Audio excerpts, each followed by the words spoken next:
Yes, sir.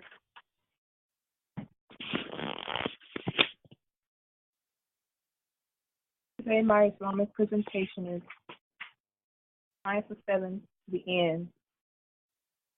In the book of Revelation, when the sixth seal was opened, the sun became black and the moon became as blood, meaning the resurrection. Honorable Elijah Muhammad taught us about the word nigger. It's not just a racial slur.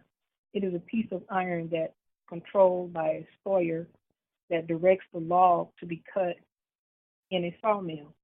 So when you're talking about a nigger, you're talking about Iron or Iron Man. In the 1970s, excuse me, there was a rock group named the Black Sabbath. The meaning of Sabbath is Saturday, Saturn's day, and this group was called Black Sabbath. And the Son of Man told us that a part of Saturn was associated with Osiris and the Egyptian mysteries, and that Osiris is the Lord of the perfect black. And also in the Sabbath that the black man will become to rule. This was a white band called Black Sabbath singing about Iron Man. When this group was singing about Iron Man, it was singing about you and me in America. I believe the song is about the Son of Man. There are numerous lists of songs that the Son of Man used in his lectures that the devil sings and writes about. To the Testament, just to name a few, Bad Moon Rising by Creedence Clearwater Revival, Live to Tell by Madonna, Master of Puppets by Metallica. It's even evident in the music of black artists such as Michael Jackson's Thriller and Prince's Purple Rain. Even though these artists may or may not have been aware of their spiritual significance of their music, the Son of Man has been diligent in pointing this out to us in these songs. Iron Man, that it says he lost his mind. Can he see or is he blind? Can he walk at all, or if he moves, will he fall? In these verses, the Son of Man interpretation is this man is deaf and dumb and blind, and he's crippled and can't walk. Second verse, he's alive or dead, heavy thoughts within his head. We'll just pass him there. Why should we even care? Why should the white man care if you're dead? Since he's the one who deprived you and denied you of yourself. He knows we are dead, and he knows the prophecy of the resurrection. What he's saying is, interpreted, is he alive? He's alive or is he dead? Do he have knowledge in his head? Means, does he have knowledge of himself yet? We're just passing here. That's why we should even care. Meaning, we're not going to tell him who he is. We have to make sure that the Iron Man stays dead so that we can keep doing what we're doing. As long as he's dead, we can live. In the next verse, it says, he turns to steel in the great magnetic field. When he traveled time for the future of mankind, meaning the magnetic field is a force field created by magnets that the Honorable Elijah Muhammad taught us that when he made the white man, that when we made the white man, he was playing with two pieces of steel. One had magnetism and the other one didn't. The magnetic piece of iron controls the non-magnetic piece of iron. Steel is a particular type of iron. It is stronger and more durable than iron. That's the black man here in America. We're not like the Africans or the other black people of the world. We are a part of the fire. We were put in the fire, the hells of slavery for 400 years. We are different. We are like steel. Other black men of the planet are like iron. Amen.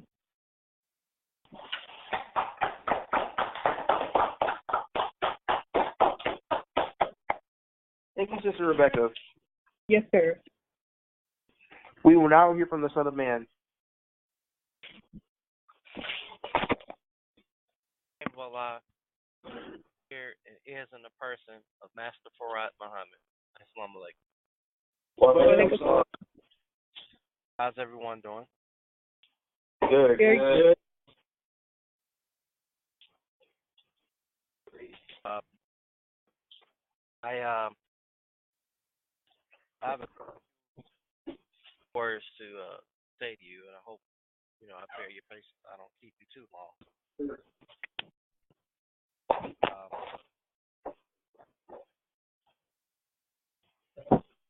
I I guess I have quite a few things to say.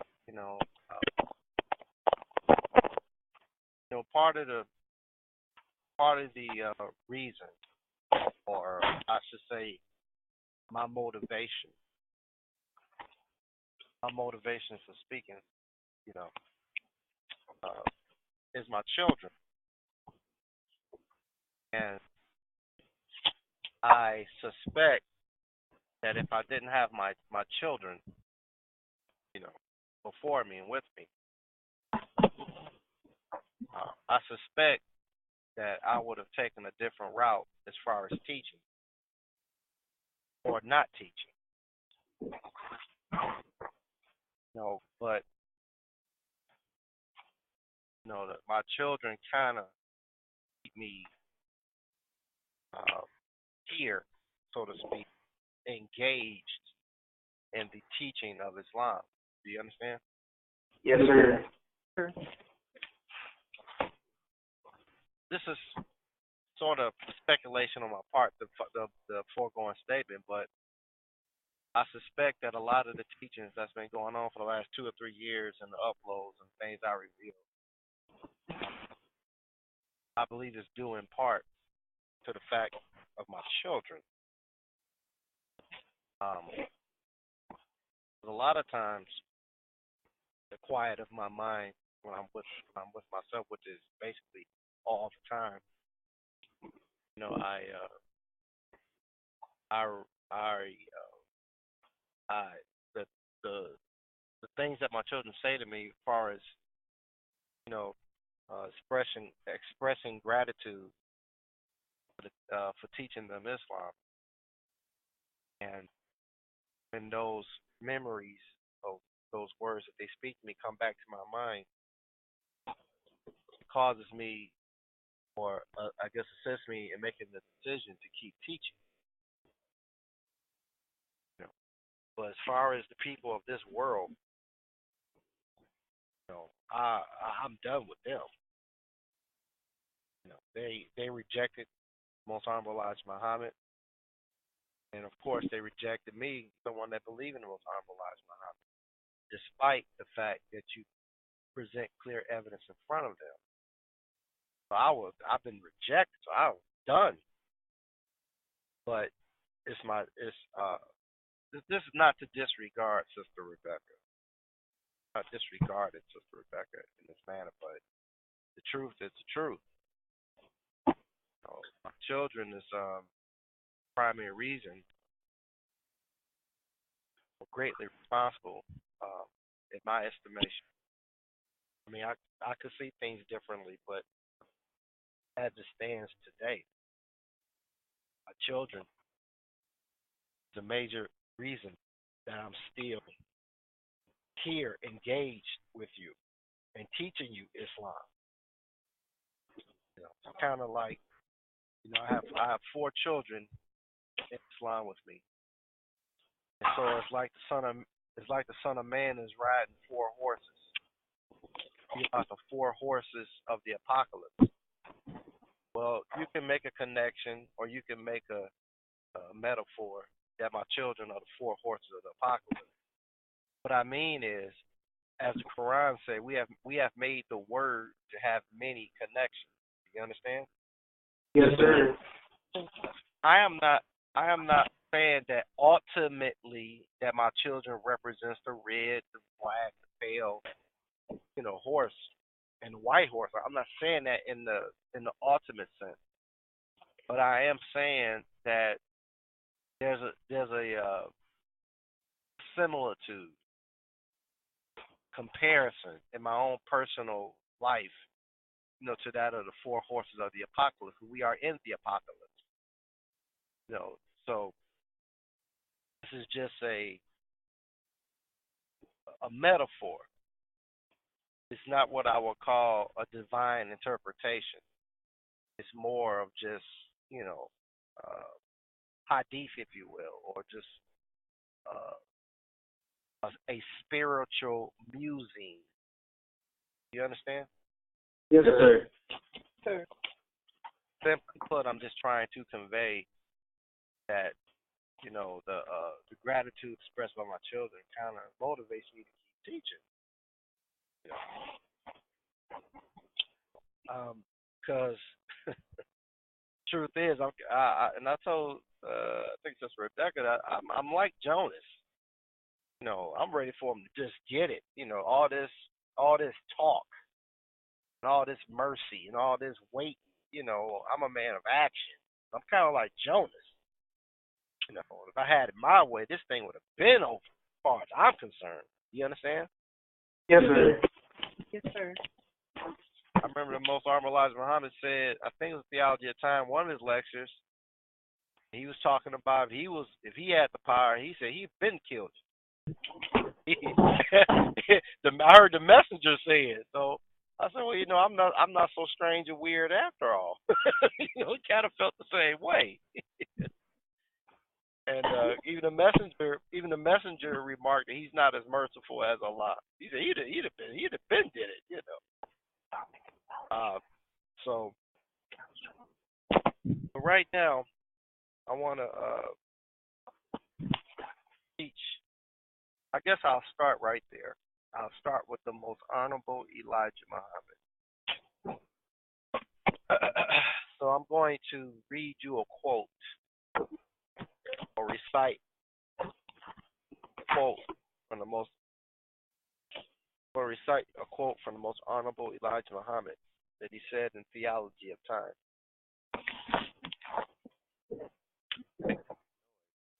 Rather distracted.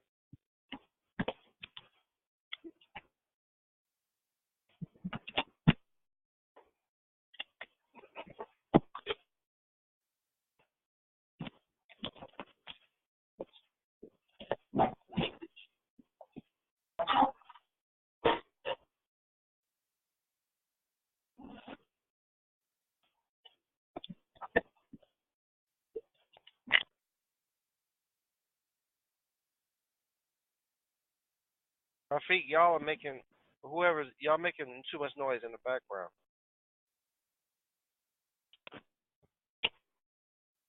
Rafiq, Sir?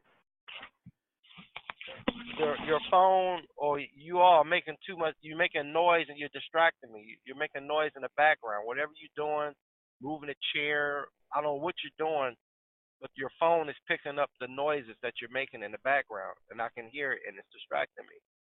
Yes, sir. I'm sorry.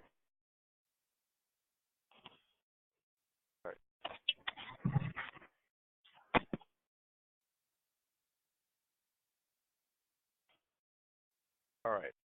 The most honorable Elijah Muhammad said this. He said, "This is what you must remember. Bear in mind at all times that Jehovah did not drown Pharaoh.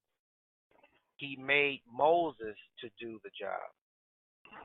Over in the Bible, Revelation, he did not sound the trumpet himself, but he made an angel to do it. He told the angel where to go and how to stand. You must remember how to understand the theology of God's teaching. You must understand." You understand?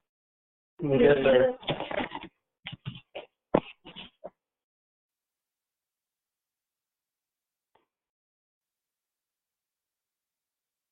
So the Honorable Elijah Muhammad said in Theology of Time, he said,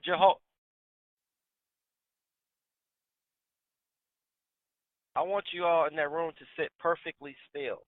Don't move and sit and listen, because whatever you're doing, you're distracting me from speaking. You understand? Yes, sir. Don't move. I don't know what's going on in there, but you making these noises, and you keep distracting me. So sit there and don't move. I don't know what's going on in there, but you're distracting me.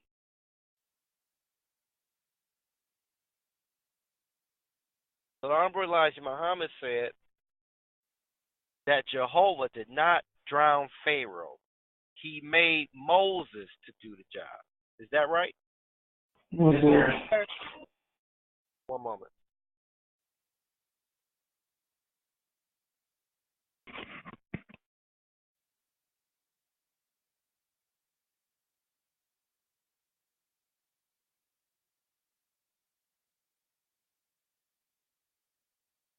Just a second.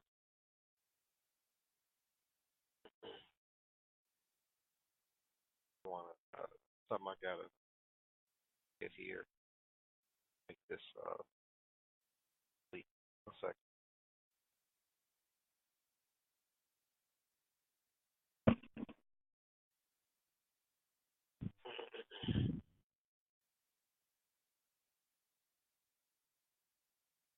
All right.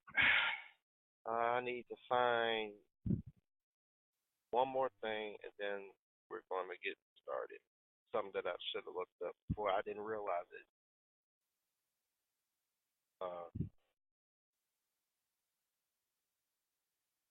Before I started teaching, I didn't realize I was going to need it.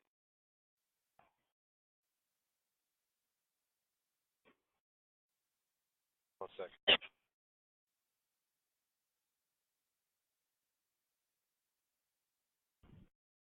All right. Now, let's go back. So, let's talk about it for a moment. So, the Honorable Elijah Muhammad, he's quoting the biblical history or story or prophecy. He's making a reference to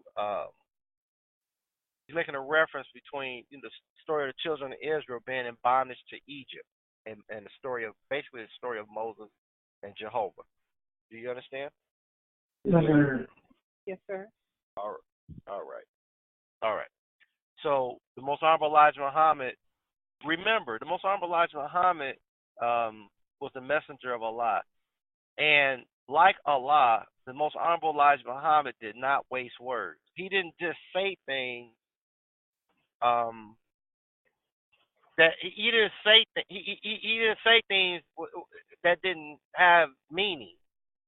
There's a reason why he said these things. He just didn't say something. He wasn't just talking to be talking. His time was limited.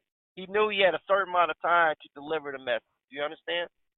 Yes, I believe it was the interview with the Chinese, and he told the reporters, they was asking about Master Farad Muhammad and the teaching, and he said that Master Farad Muhammad gave me a teaching that would last me about 40 years. Do you understand?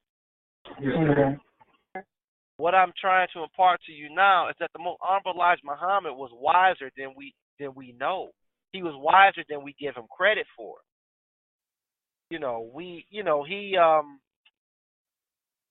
I mean, if you think about it, any time a man spends 3.5 years with the God of the universe, he's bound to have insight that you do not have.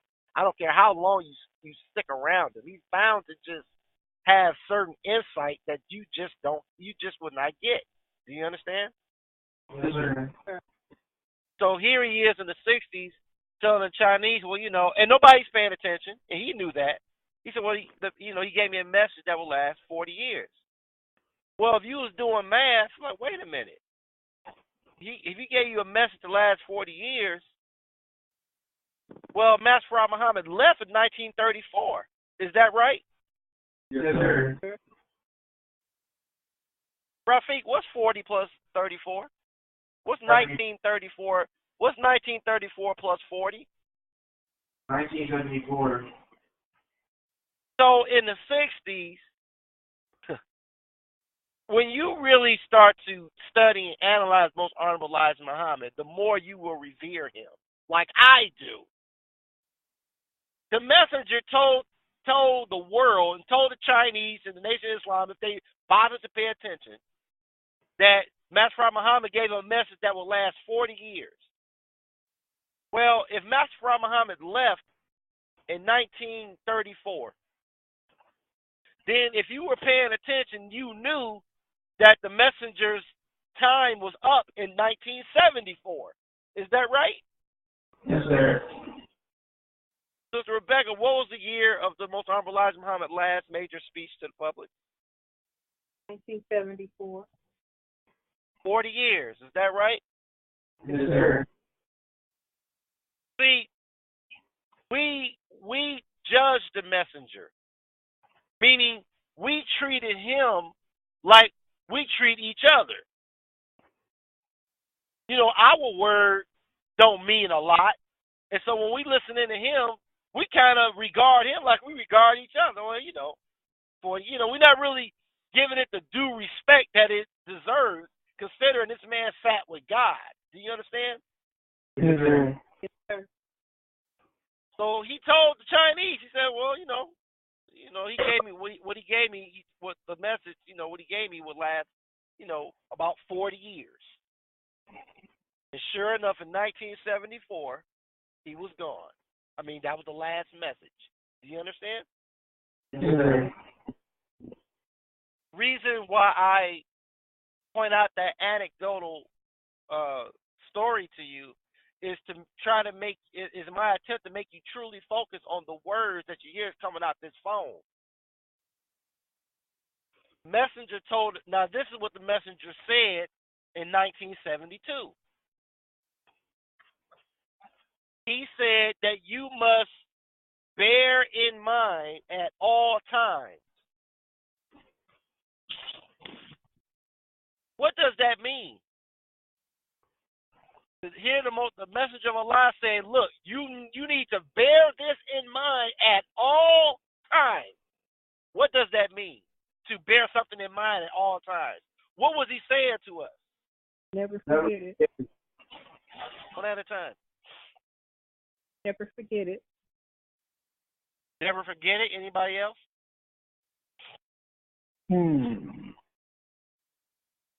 Yes, sir. Never forget it. Always keeping yourself conscious. Always keeping did you say conscious or subconscious? Always keeping your conscious. Okay, very good. Those are very good answers. So when the messenger said, this is what you must remember and bear in mind at all times. Never forget it. Stay conscious of this. Be aware of this. Right? Yes, sir. Yeah. He said, remember this at all times. Never forget that Jehovah did not drown Pharaoh. He made Moses to do the job. Is that right? Yes, sir.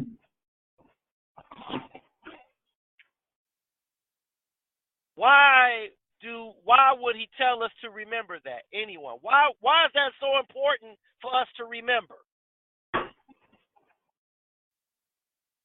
Because Anyone? he wanted us to know that Master Farad Muhammad is not coming to do the job that Moses did in his time, and that someone other than Master Farad Muhammad is coming to do the job of what Moses did. That's right. That's right. The most honorable Elijah Muhammad. Now remember. Now listen to me carefully. Now we already know that a few years before he made this statement, he said to the Chinese that the message I have will last about 40 years. Is that right? Yes, sir. Okay. Well, he knew that in 40 years that his job would be over, right? Yes, sir. So when he made this statement in 1972, his time was almost up, right? Yes, sir. He knew his mission was almost finished. So he said to you, now look, remember this at all times, that Jehovah did not drown Pharaoh. He made Moses do the job. Just like Sister Rebecca told you, there is another one. He didn't say it. He said it in the way that Allah wanted him to say it. He if there's an old saying by Jesus, or there's an old saying of this world. Jesus said, "He that has ears to hear, let him hear." And the saying of this world is a hint to the wise is sufficient. Do you understand? Yes, sir. Yes, sir. So what he was saying, he was giving a hint that there's another man coming. He was giving you a hint that Master Farad Muhammad is not going to be the one to kill Pharaoh or the white man. He's not going to do it. He's going to make another one to do it. Do you understand? Yes, sir. All right, let's take the word Jehovah. The word Jehovah means the eternal one. Is that right? Yes, sir. Yes, sir.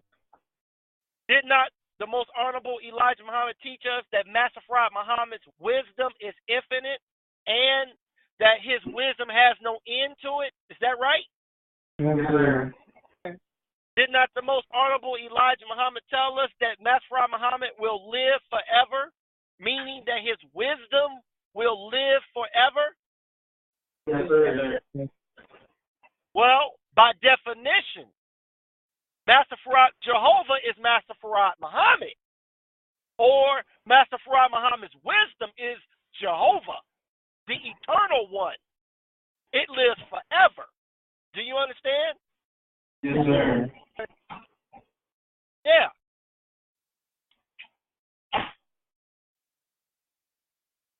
Now, so who are the real Jehovah Witnesses?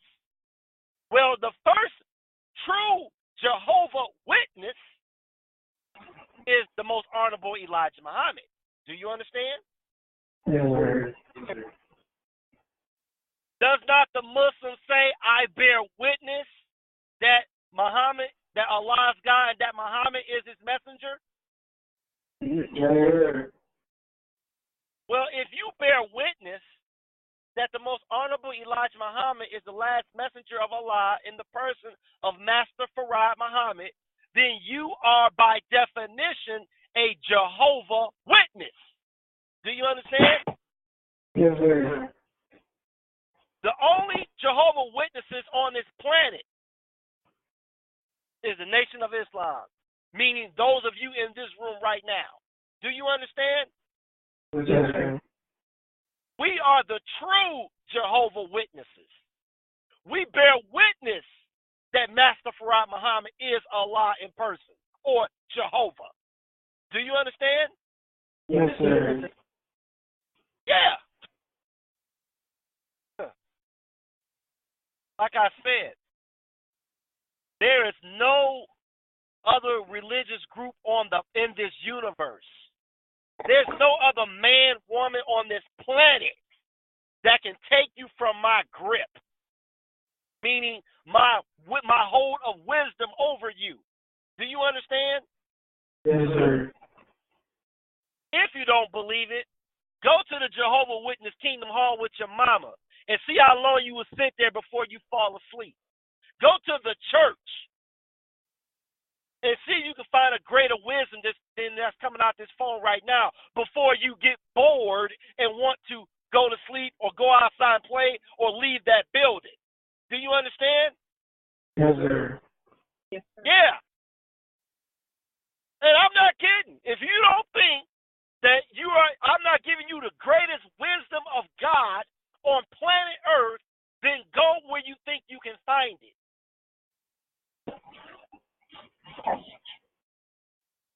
Remember, it is not we, the Muslims, that's eavesdropping on no other meeting. You don't find my children eavesdropping in Farrakhan's meeting, Silas, or Jehovah's Witness meeting. They're not interested. Neither is Sister Rebecca. We're not interested. Do you understand? Yes, sir. Because no other religion has the power to draw our curiosity or attention, because we already know that they don't have the truth and that they are only waiting on the fire. Do you understand? Yes, sir. I'm teaching today.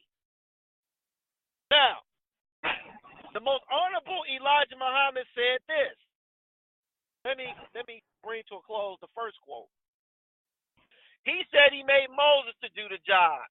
Then he went on to say he did not sound the trumpet himself, but he made an angel to do it. He told the angel where to go and how to stand.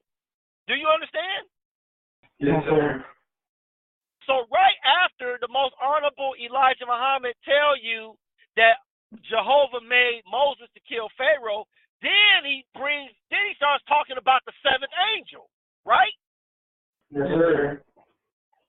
So the most honorable Elijah Muhammad in words told you that in the future Moses, the seventh angel, is coming. Is that right?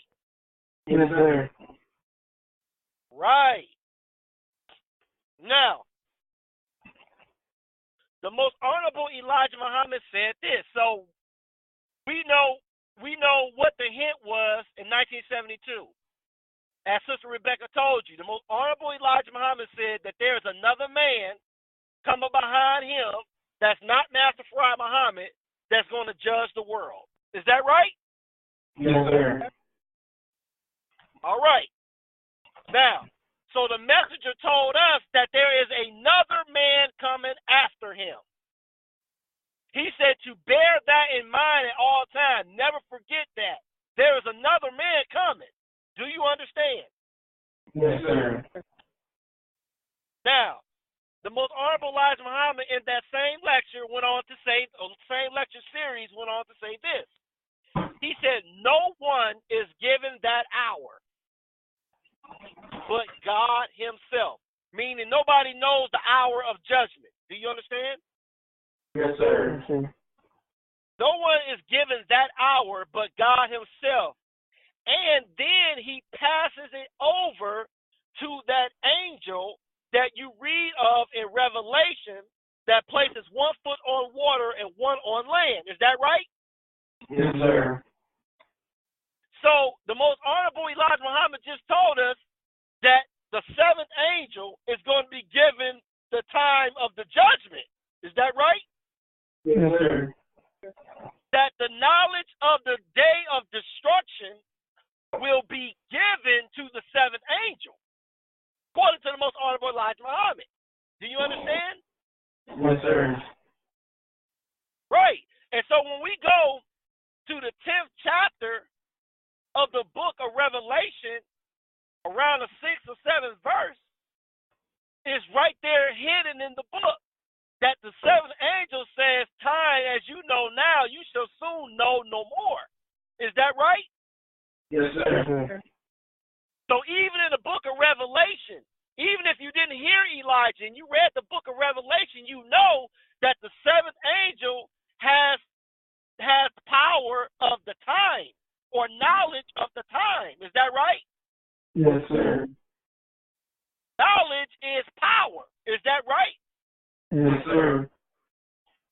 Now, according to the messenger, the word God means one who possesses power and force. Is that right? Yes, sir.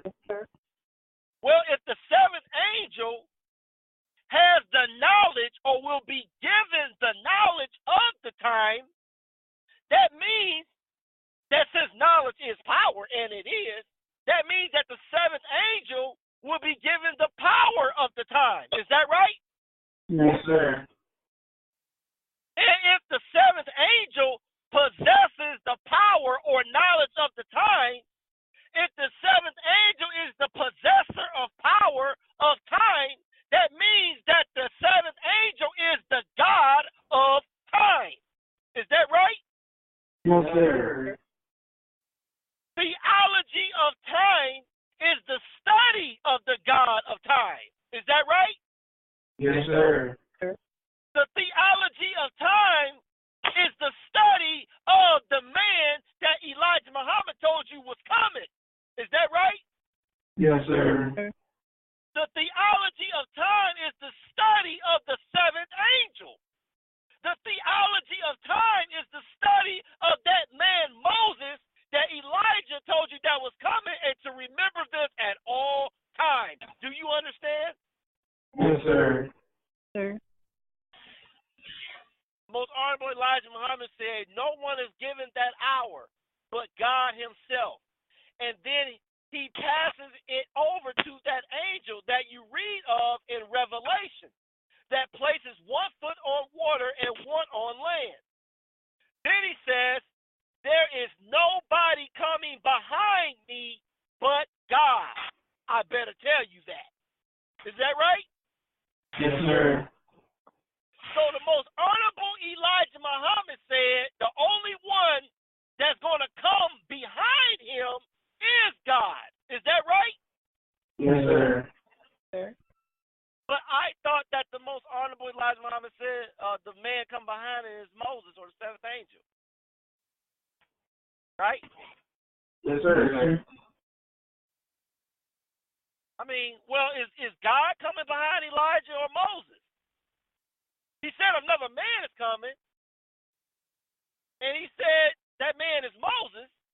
But then he said God is coming. Right? Yes, sir. Well, Master Farad Muhammad is God. Is that right? Yes, sir. So is he trying to tell us that Master Farad Muhammad is coming after him? Right? Yes, sir. Yeah. Son of Man teaching today. It's kind of confusing, isn't it? Yes, sir. Yes, sir.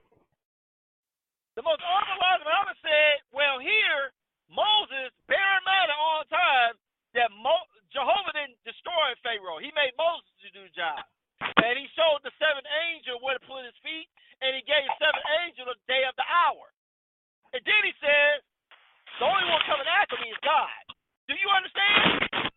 Yes. Right? Yes, sir.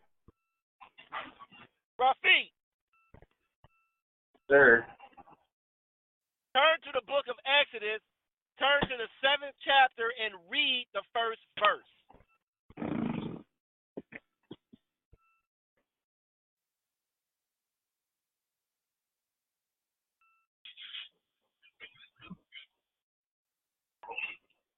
And the Lord said unto Moses, See, I have made thee a god to Pharaoh, and Aaron thy brother shall be thy prophet.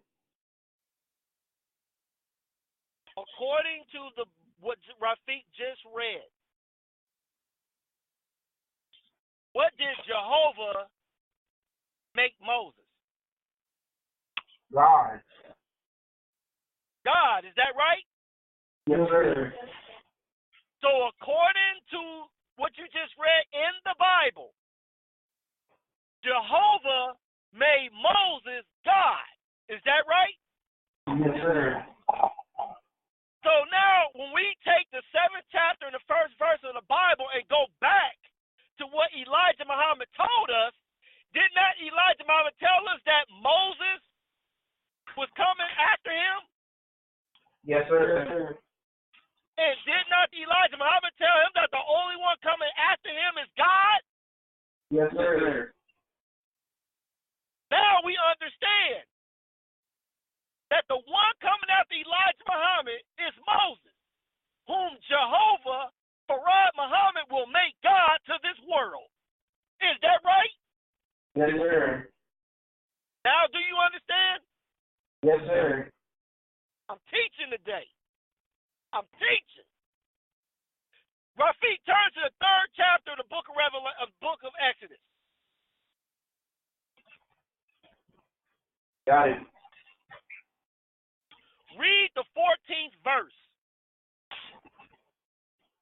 And God say unto Moses, No. Read the 13th and the 14th verse.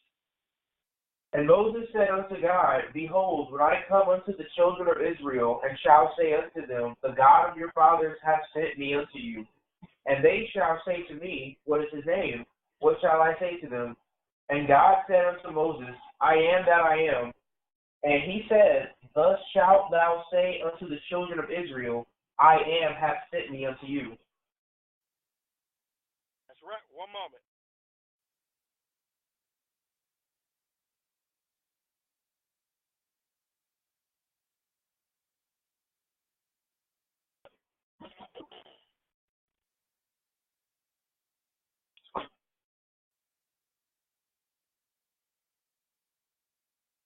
a second.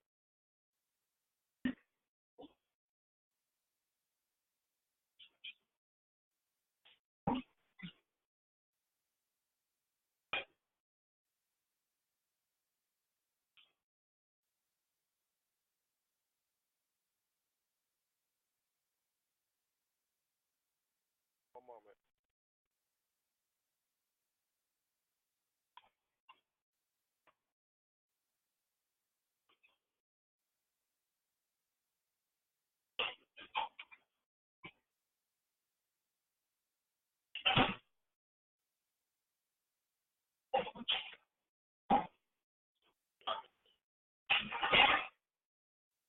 Go back here. Just a second.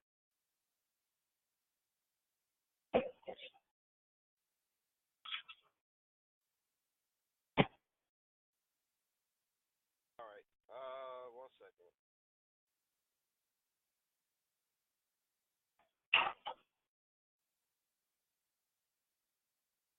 Kind of got ahead of myself, and got ahead of myself.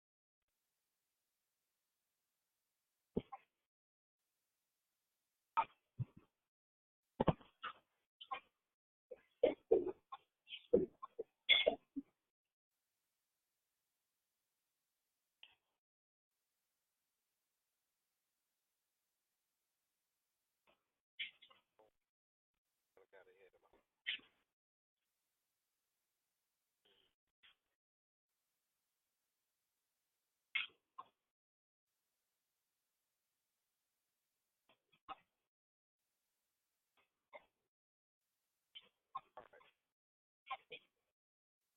Let's get back. So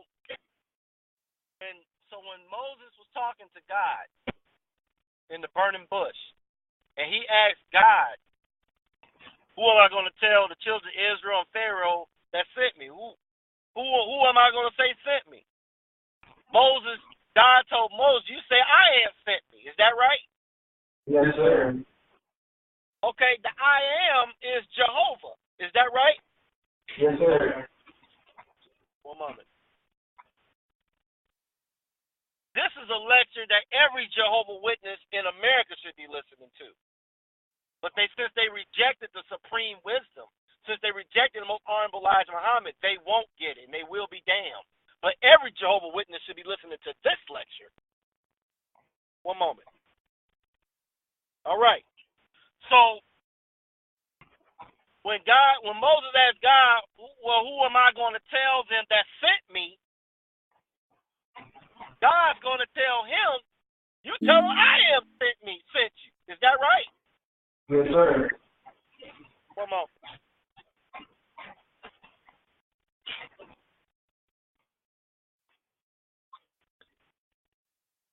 Just a second. All right. 1 second. Okay. All right. And so when Moses obeyed God's instruction, when he went back and talked to God, God told Moses, he said, "See, I have made thee a god to Pharaoh." Is that right? Yes, sir. Just like the most honorable Elijah Muhammad said. He said, "You must bear in mind at all times that Jehovah did not drown Pharaoh. He made Moses to do the job." Right? Yes, sir. The Bible says it like this: "See, I have made thee a god to Pharaoh." Well, when the most honorable Elijah Muhammad said that he made Moses for the job, the most honorable Elijah Muhammad will tell you that Jehovah made Moses God. Is that right? Yes, sir. Well, let's step back for a moment. What will make a man God? That which makes man God is his knowledge, his possession of power and force. That's what makes man God. Is that right? Yes, sir. Well, when you give a man the supreme knowledge, the supreme power and force, the supreme wisdom of God, you make that God the supreme. You make that man God. Do you understand? Yes, sir. Well, Moses met God in the burning bush. Is that right? Yes, sir. That's like your brain. It looks like a bush, doesn't it? Yes, sir. And it's on fire. The fire of electricity flows throughout your brain. Do you understand? Yes, sir. Well, Moses met with the power. Moses met with the wisdom inside of his burning bush, his brain.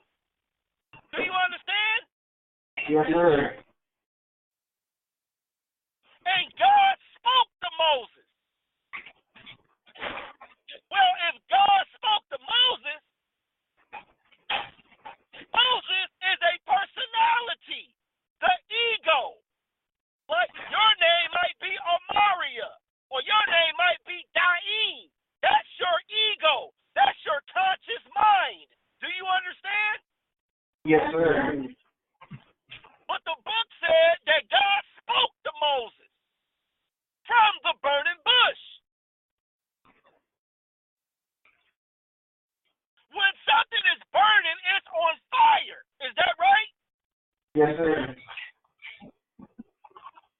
Well, weren't you not told that the subconscious mind never sleeps? Matter of fact, when you physically go to sleep and lay down in bed at night, were you not told that there's more electricity going on in your brain when you're asleep than when you're awake? Yes, sir. Your bush is really on fire when your eyes close. Is that right? Yes, sir. Well, when God spoke to Moses from the burning bush, God spoke to the conscious mind of Moses from the subconscious mind. The all-powerful mind spoke to the conscious mind and said, I am. Do you understand? Yes, sir. Daim is getting ready to walk out the door. And before he can close the door, Maria says, Daim, where are you going? And Daim, without thinking, says, I am going to the store down the street. I am going to the gas station down the street. I am going to school without even thinking about it. Do you understand? Yes, sir. Without conscious thought, he just responds, I'm going to the store. Well, Moses met with God in the burning bush. And he sees the persecution of his people in Egypt. And Moses wants to do something about it. But Moses doesn't have a lot of confidence. And he says to himself, he says, who am I to go to Pharaoh and do anything, man? I ain't nobody.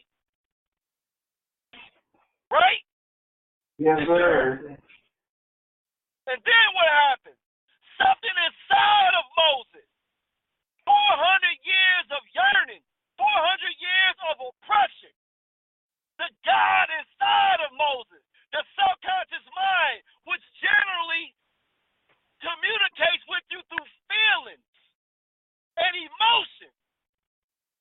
Something inside of Moses, he didn't feel like God.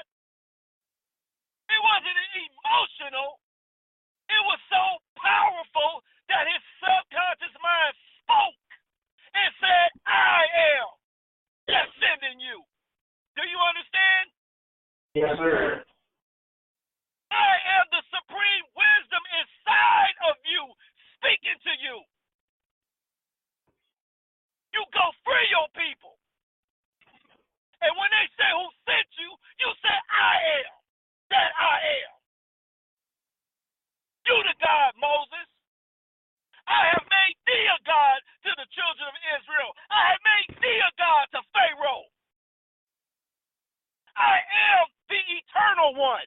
I am Master Farad Muhammad. And I am inside of you. I am with you, Moses. I am always with you.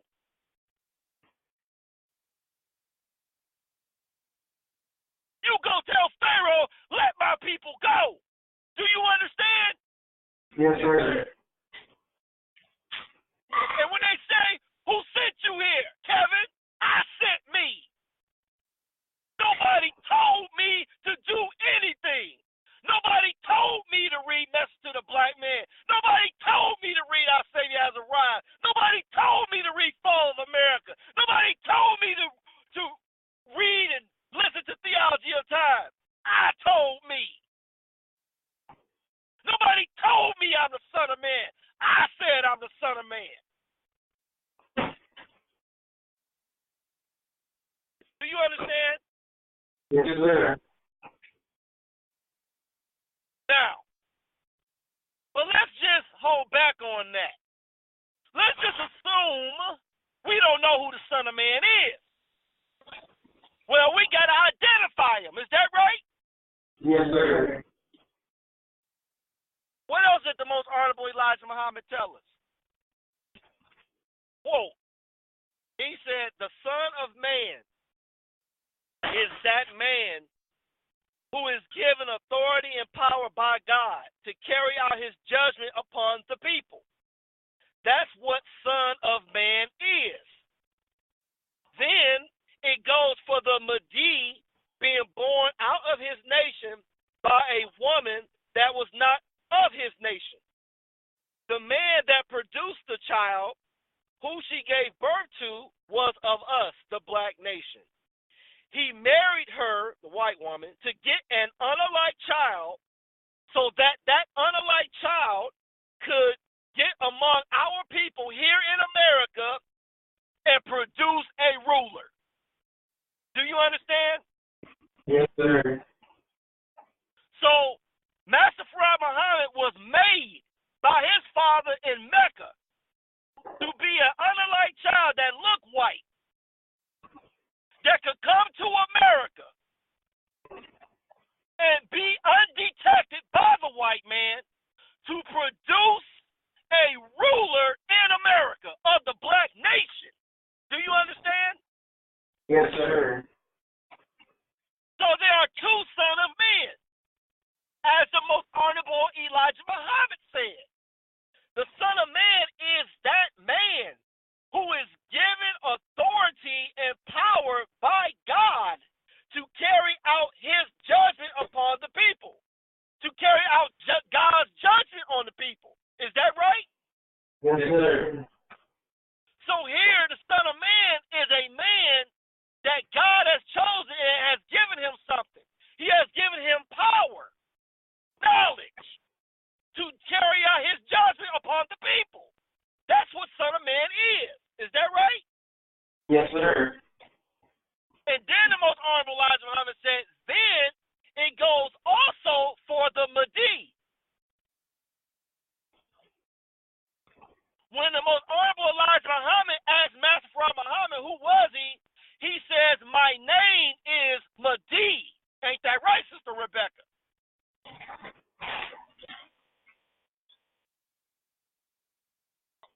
Yes, sir. Master Farad Muhammad's real name is Mahdi. So the Honorable Elijah Muhammad said, then it goes also for the Mahdi being born out of his nation by a woman that was not of his nation. That's another Son of Man. Is that right? Yes, sir. The man that produced the child, who she gave birth to, was of us, the black nation. He married her to get an unalike child so that he could send that child among our people and his people to produce a ruler from us. Is that right? Yes, sir. Yes, sir. So not according to my opinion, according to the most honorable Elijah Muhammad, Master Farad Muhammad came to America to produce a king, a ruler here in America from us. Is that right? Yes, sir. Yes, sir. And just like the story of Mary and Joseph in the Bible, and the birth of Jesus, which is one of Rafiq's favorite lectures, Master Farad Muhammad Muhammad and impregnated the brain, the mind of Elijah Muhammad with the supreme wisdom. And it takes 40 weeks to produce a child. It takes 40 years to produce this man, that ruler.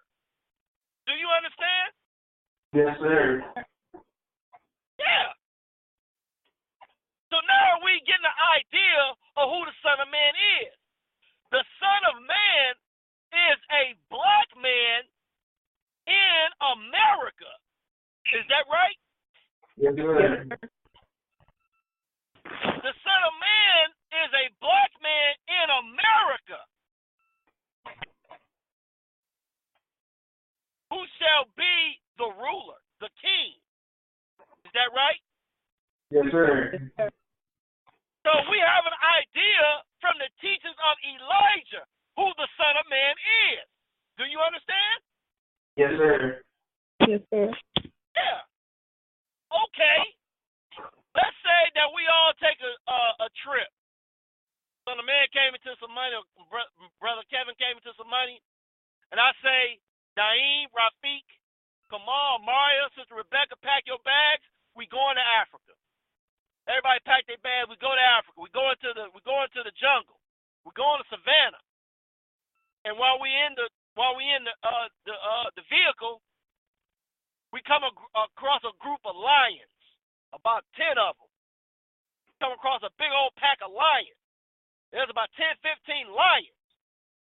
And I asked Rafiq, which one is the alpha? Is that right? Yes, sir. So when we say alpha, when we talking about lions, what do we mean alpha? What is the alpha lion? Anybody? The leader. The leader. Is that right? Yes, sir. Yes, sir. But all the lions, we're not lions, we're human beings. All the lions basically look the same to us. Is that right? Yes, sir. Yes, sir.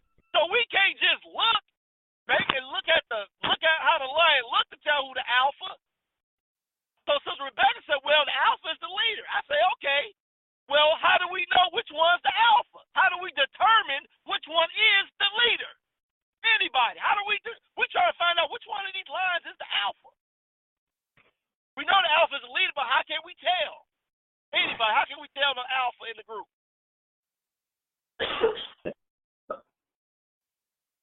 Anybody? Maybe the lion, the alpha, stays back and lets the other lions fight. No, in a group of lions, they don't really fight each other. They might fight hyena or fight another group of lions, but they don't really fight each other. How can we find out which one of these lions is the alpha of the group? The alpha is going to go forward. He's going to come forward. He's going to present himself to whatever it is that he has to face.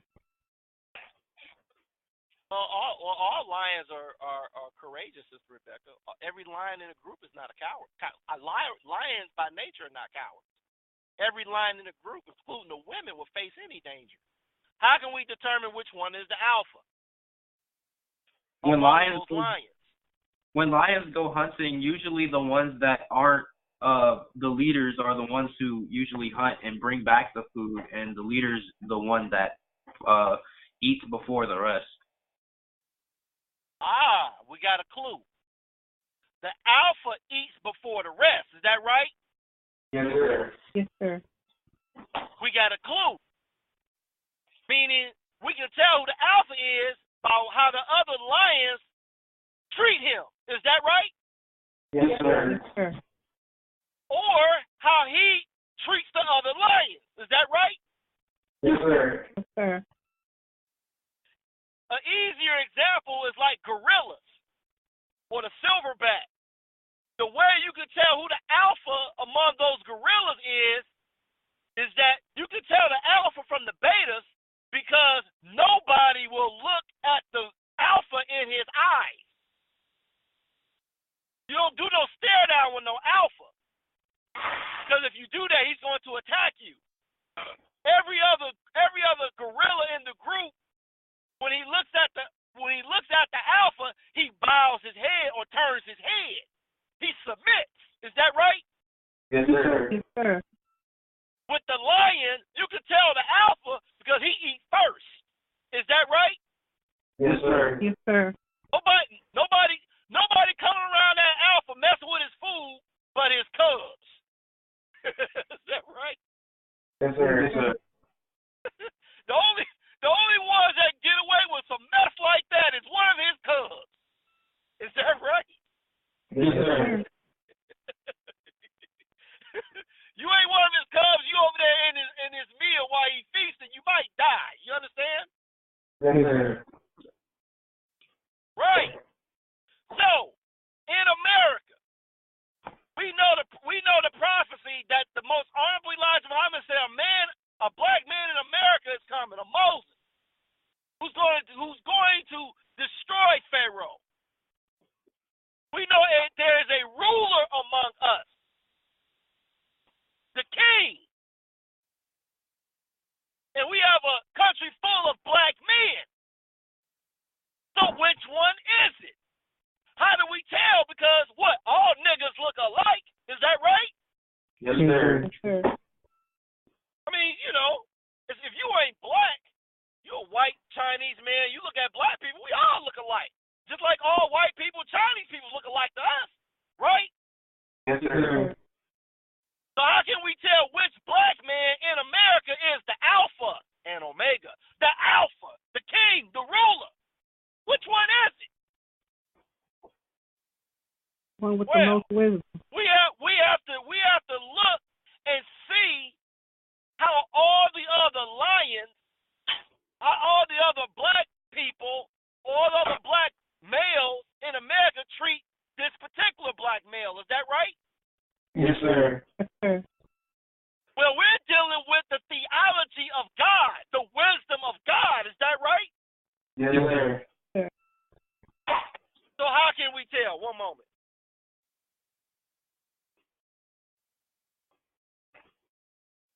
One second.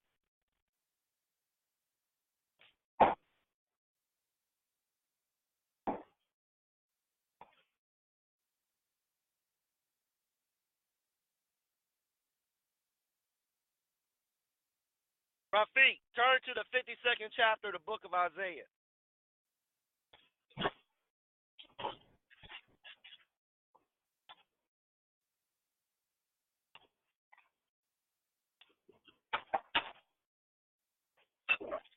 Got it. Read the 14th and the 15th verse of the chapter 52 of Isaiah. As many were. Wait a minute. Read the 13th through the 15th verses. Behold, my servant shall deal prudently. He shall be exalted and extolled, and be very high. As many were astonished at thee. His visage was so marred more than any man, and his form more than the sons of men. So shall he sprinkle many nations. The kings shall shut their mouths at him, for that which they had not been told, them shall they see, and that which they had not heard shall they consider. So according to the book of Isaiah, God's man, one of the ways we know God's man is that they're going to shut their mouths at him. Is that right? Yes, sir. Just like the lion of the jungle, or the lion of the tribe of Judah. Remember, the book says in the book of Revelation. No, let's go back to verse 15. Read the first two sentences of verse 15, Rafiq. So shall he sprinkle many nations. The kings shall shut their mouths at him. For that which had not. No, that was it. The first two. They said the king shall shut their mouths at him. Is that right? Yes, sir. Moment.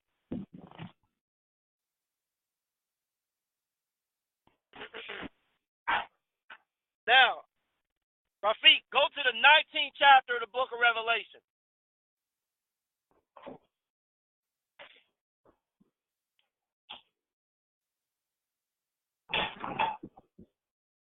Got it.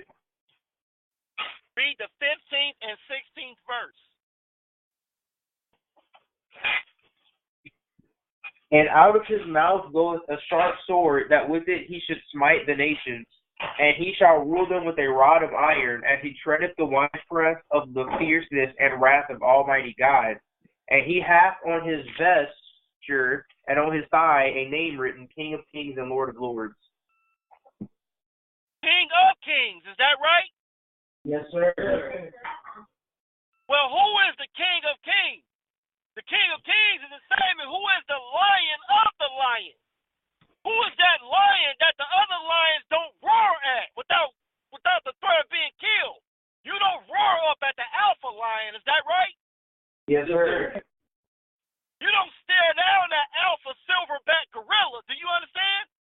Yes, sir. And Isaiah told you that the king shall shut their mouths at him. Is that right? Yes, sir. Yeah. How many black men in America, as they say in New York, what's up, God? Assalamu alaikum, God. Word up, God. Black men in New York, they call each other God. Is that right? Yes, sir. Yes, sir. So we know that every time that you look at the black man, you are looking at God. Is that right? Yes, sir. Well, we have nothing but black gods in America. But what we want to know, who is the God of these gods? Who is the king of these kings? Is that right? Yes, sir. Yes, sir. And the only thing we got to do is look at nature. Well, how do we tell the alpha in nature? Well, how are we going to tell who the alpha and omega is in men? And these black men, which one is the alpha and omega? Which one is the son of man? Well, how do we tell when we look in the jungle? Well, the other ones, they don't challenge him. He eat when he get ready. Nobody look him in the eye without getting attacked. Nobody step to the alpha. Do you understand? Yes, sir. The supreme gods in this nation are those with the supreme wisdom of Master Farad Muhammad. Is that right? Yes, sir. Yes, sir. Every Muslim, every brother Muslim in the nation of Islam is a king over everybody else's wisdom on this planet. Do you understand? Yes, sir. Sir. So now we got the group of black men we looking at. We're looking at the members of the nation of Islam, those people with the knowledge and of the supreme wisdom in their mind. So we know which set of black men in America we looking for. Is that right? Yes, sir. Yes, sir. So which of these black men in America with the supreme wisdom of Master Farad Muhammad is the alpha? The way that we know is that because the alpha and omega, or the son of man, when he speaks the supreme wisdom, there is no other lion, there is no other king, there is no other God that will challenge him. That's how you know who the alpha is. Do you understand? Yes, sir. Now, how many times has anyone come in here to dispute what I got to say? Zero. Zero. No. Is that right? Yes, sir. Yes, sir. Just like the alpha in the wild, just like the alpha lion and the alpha silverback gorilla, he don't get challenged because you know what's going to happen. Is that right? Yes, sir.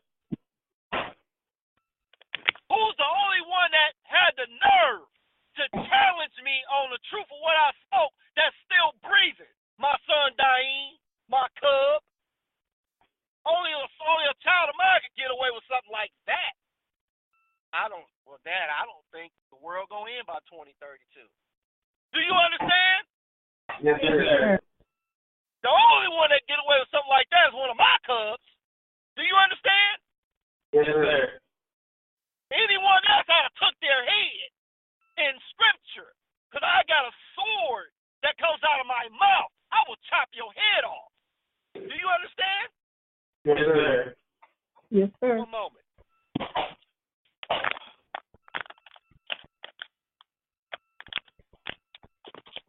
Rafiq, turn to the 17th chapter of Luke. Got it. Read the 24th and the 25th verse. For as the lightning that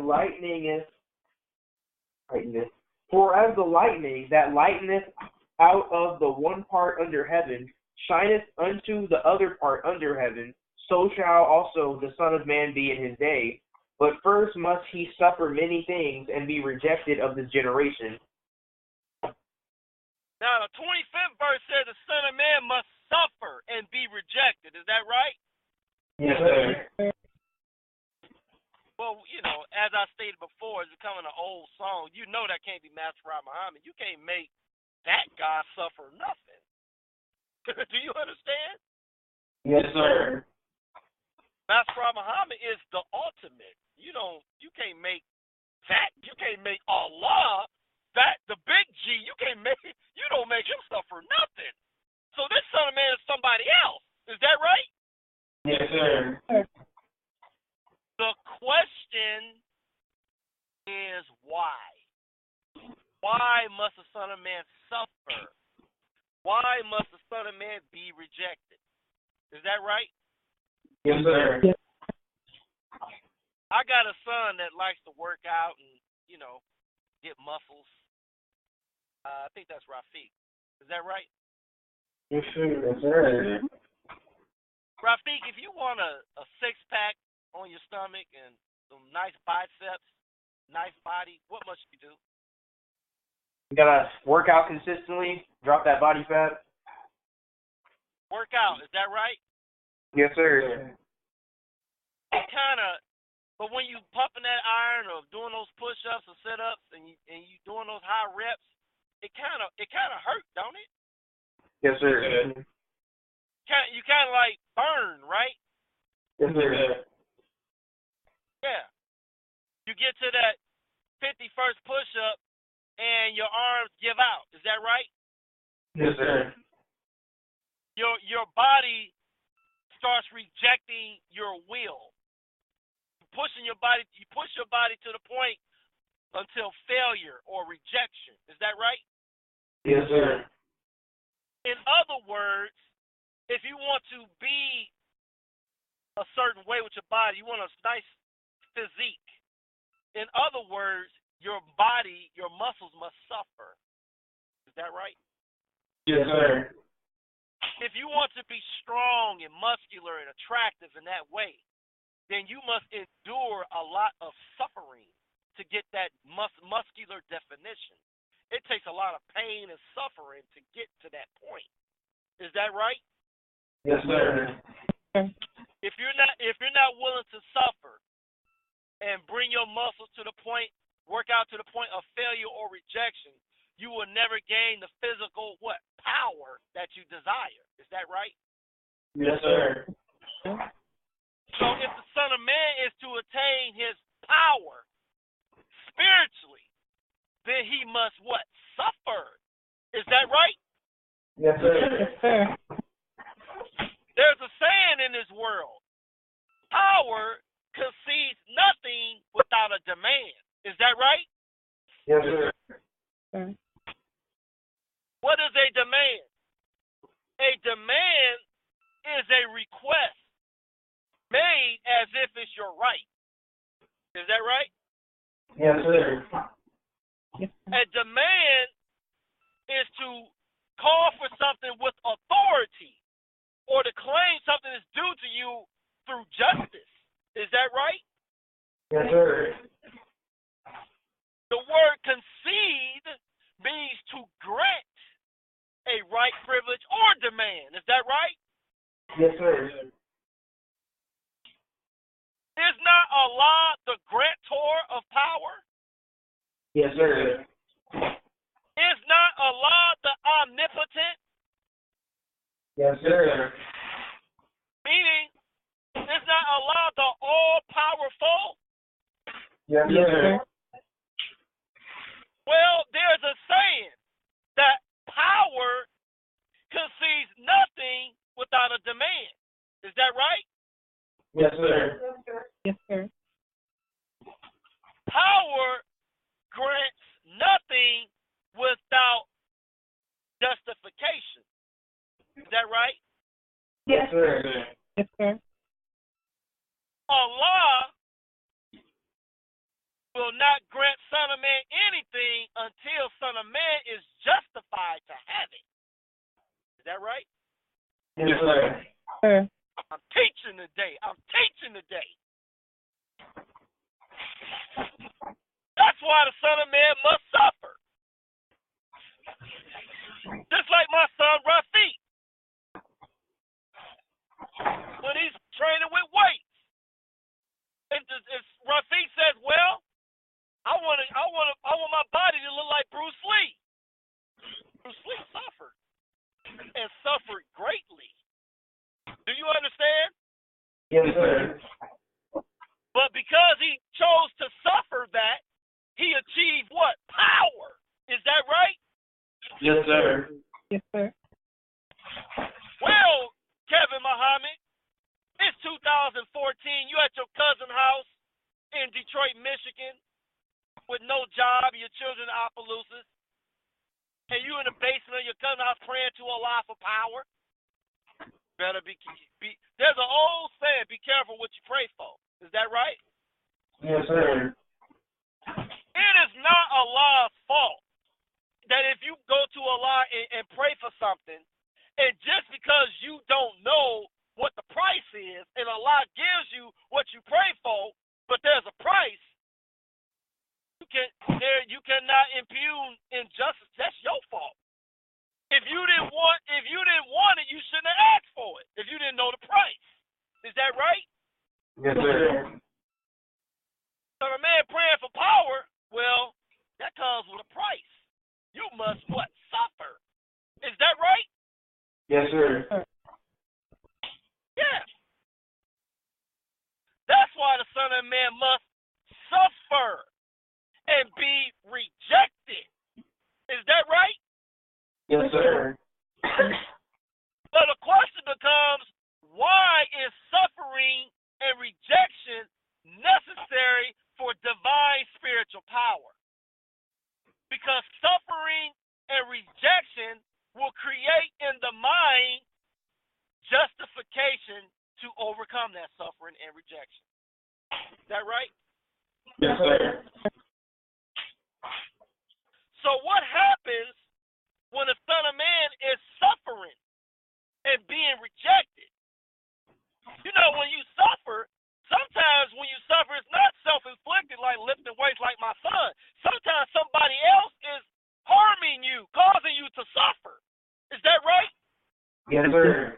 Yes, sir. Rafiq, turn to the book of Ecclesiastes, chapter 7.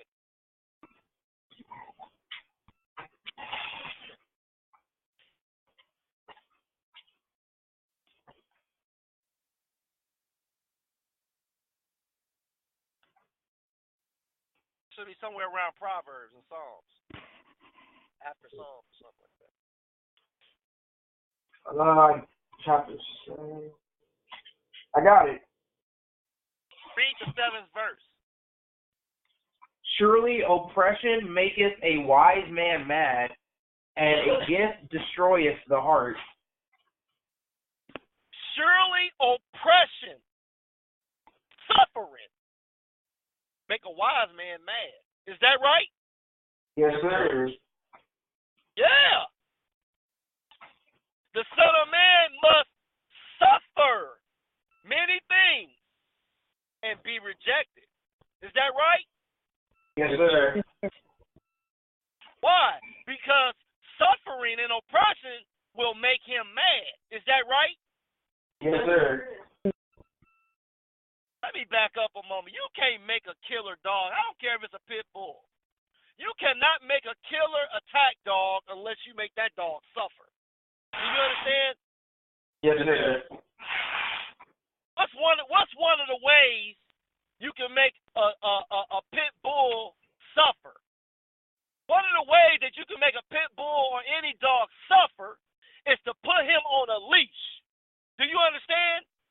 Yes, sir. You put that dog on a leash, and people walk by that dog. He know he a pit bull, but he got that leash on him. And so what people do when they walk past your house or your backyard, they disrespect that pit bull. They may make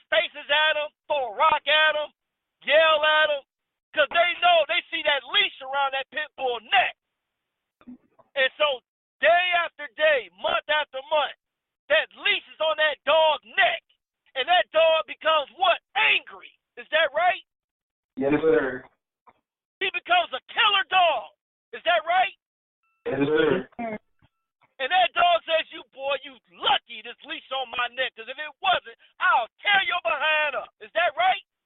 Yes, sir. Sir. And the only time that dog really gets to tear somebody up if they come in that yard. Is that right? Yes, sir. And God help them if they come in that house. He really get them. Is that right? Yes, sir. Yes, sir. But you put a leash on that creature. And that leash makes him angry because he can't get justice. Because you shouldn't be in front of me disrespecting me. Do you understand? Yes, sir. Because you know and I know if this leash wasn't on my neck, you wouldn't be disrespecting me like this. And I can't get satisfaction. So this leash keeping me off your behind. I'm getting angrier and angrier. Do you understand? Yes, sir. Yeah. The Son of Man must suffer many things. Rafiq, turn to the book of Isaiah chapter 63.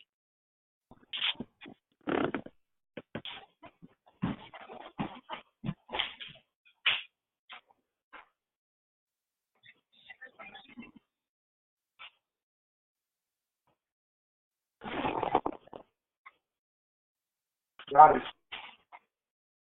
Read the 5th verse. And I looked, and there was none to help, and I wondered that there was none to uphold. Therefore mine own arm brought salvation unto me, and my fury it upheld me. The book of Isaiah said, here we go again. The book says that the man of God, his fury upheld him. Is that right? Yes, sir. Yes, sir.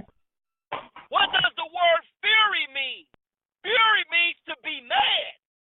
Or fury is an avenger, an avenging spirit. Or to be mad. Is that right? Yes, sir. So the scripture says, because I was angry, my anger upheld me. My fury upheld me. Is that right? Yes, sir. My fury kept my eyes on the prize. My fury kept my eyes on this devil, to kill this devil. Because he made me so angry. Is that right? Yes, sir. Yes, sir. But there's a leash around his neck, and he can't get to that devil. Do you understand?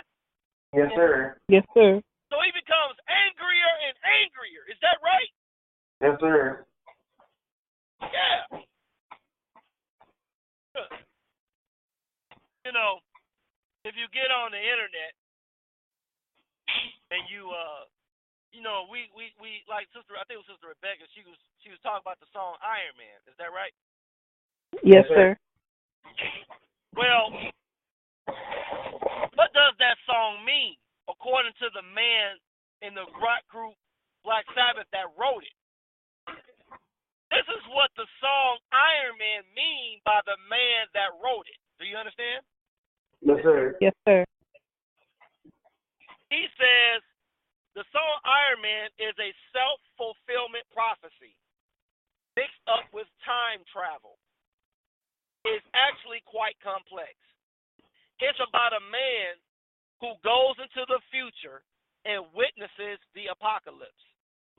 Going back to his own time, he encounters a rogue magnetic field, which turns him into a mute, steel creature.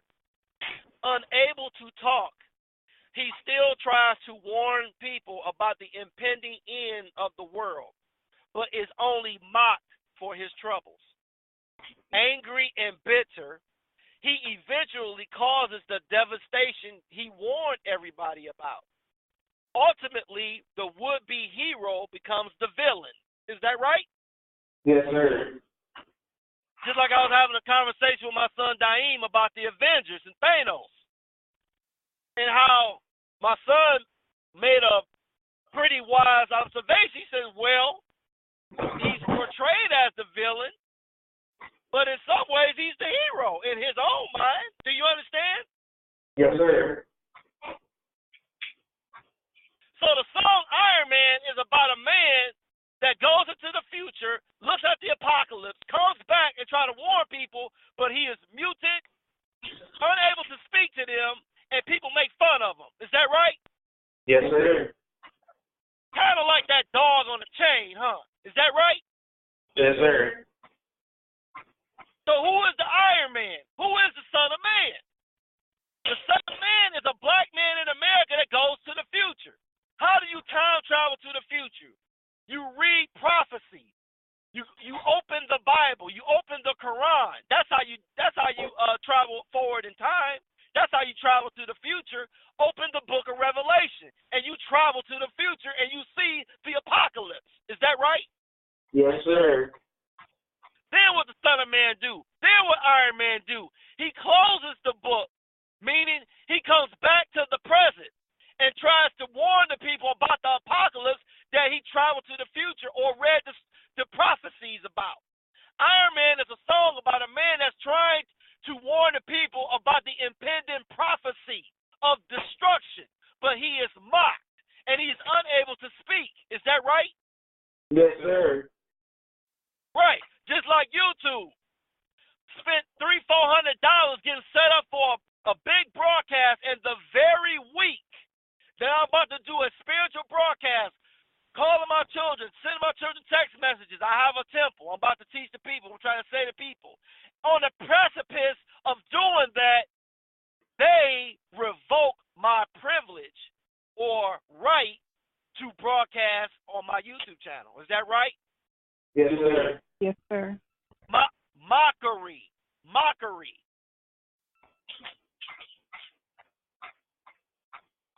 Call the Muslims in Mississippi trying to say, hey, you're on the wrong path. You got to worship Master Farad Muhammad.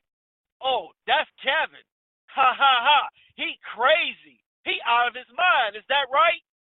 Yes, sir. So the story of Iron Man is about a man that's mocked for trying to warn the people about God's judgment. Is that right? Yes, sir. And because he is mocked and rejected, he becomes angry, right? Yes, sir. And when he becomes angry enough, he actually becomes the God that brings the apocalypse. Because God and God gives him the power to execute his judgment, because he has found a man worthy to execute his judgment, because that man feels he is justified to destroy the people that mock the will of God. Do you understand? Yes, sir. That's why you have to be careful, like the book tells you. One moment.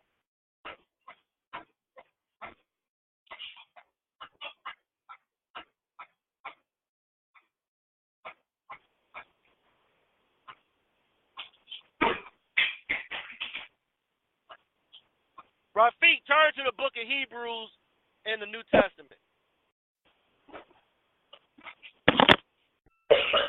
Got it. Turn to that unlucky number. Chapter 13. Got it. Read the second verse.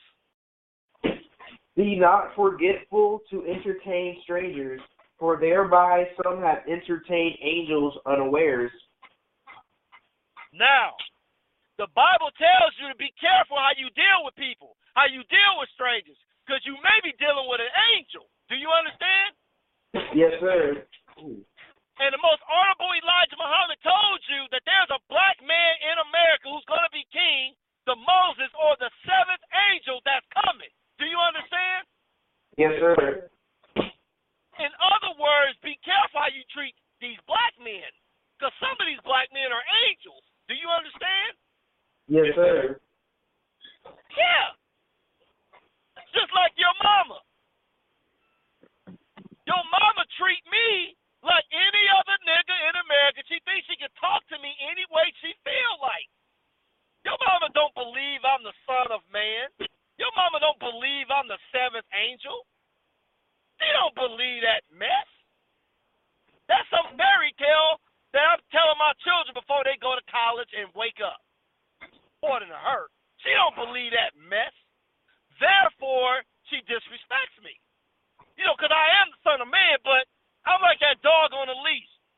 I'm in Baton Rouge. I can't get to her. She got the police. You ain't exactly making the earth shake. I ain't worried about you, Kev. You just like any other black man I've dealt with. Ha, ha, ha. I ain't getting out your mean. I'll get out when I get ready. I ain't got to obey you. Is that right? Yes, sir. But what is happening when you make the seventh angel or the Son of Man angry? It has to build and build and build and build. Do you understand? Yes, sir. It is no different than the story of David Banner, the Incredible Hulk. When you first made him mad, he didn't instantly turn into the Incredible Hulk. It was a process. He got to the point where a transformation took place. Do you understand? Yes, sir. It's like the needle that broke the needle that how they say it, the straw that broke the camel's back. Is that right? Yes, sir. I mean, let's just be honest. Your mother, she's no threat to me. She can't harm me. She ain't doing nothing. She's about as much harm to me as a straw in your drinking cup. But it is a straw. And straws are constantly being thrown at me by the white man, the police, these jobs I'm working, your mama, black Muslims, Marvin Muhammad. Everybody's throwing these straws on top of my back. And one day, it's going to cause a transformation. Do you understand? Yes, sir. One day, there's going to be so much anger that the demand for power will be justified in the eyes of God, and power or God will grant the Son of Man authority. Is that right? Yes, sir. And what happens on that day? I'll tell you what happens on that day. Turn to the book of Revelation. Got it. One moment.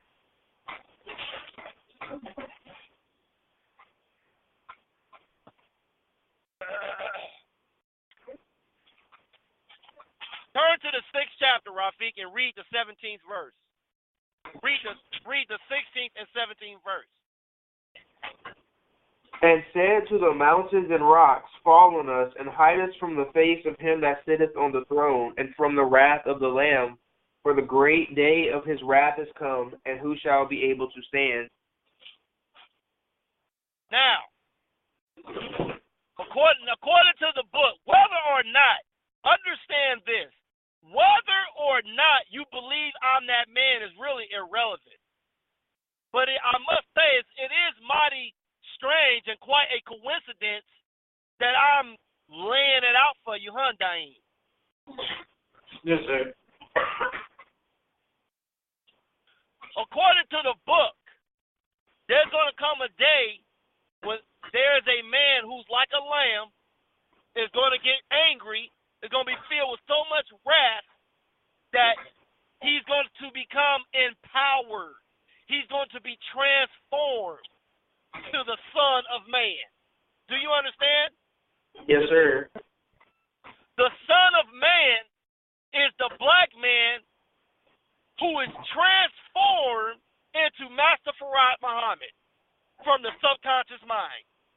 The wisdom of Master Farad Muhammad, the wisdom and power of Master Farad Muhammad goes into transformation, goes into action. The I am becomes the I am. And the Son of Man will say, I am that I am. Do you understand? Yes, sir. Yeah. That's what's going on now. Everything that you have ever said to me, or everything that you have ever said to the Son of Man, how the Son of Man is treated, whoever you think that is, you are going to give account of it. And the judgment will begin in the house of God. That's written. Ain't that right, Sister Rebecca? Yes, sir. What you mean the of God. The house of God is the shadow of the Almighty. Do you understand? Yes, sir. Meaning, according to the book, the judgment is going to start with the people that came within my shadow in the house of God. That includes Marvin Muhammad. That includes the police officers at this Baton Rouge jail that beat me. That includes your mama. That includes the man that threw urine on me while I was in jail in Detroit. That includes those niggas in Atlanta that hit me in the face when I was in Atlanta. The judgment is going to start. The judgment is going to start in the house of God. I'm going to pay everybody back. That's where I'm going to start. Do you understand? Yes, sir. It's like that song by John Legend. Who did that to you?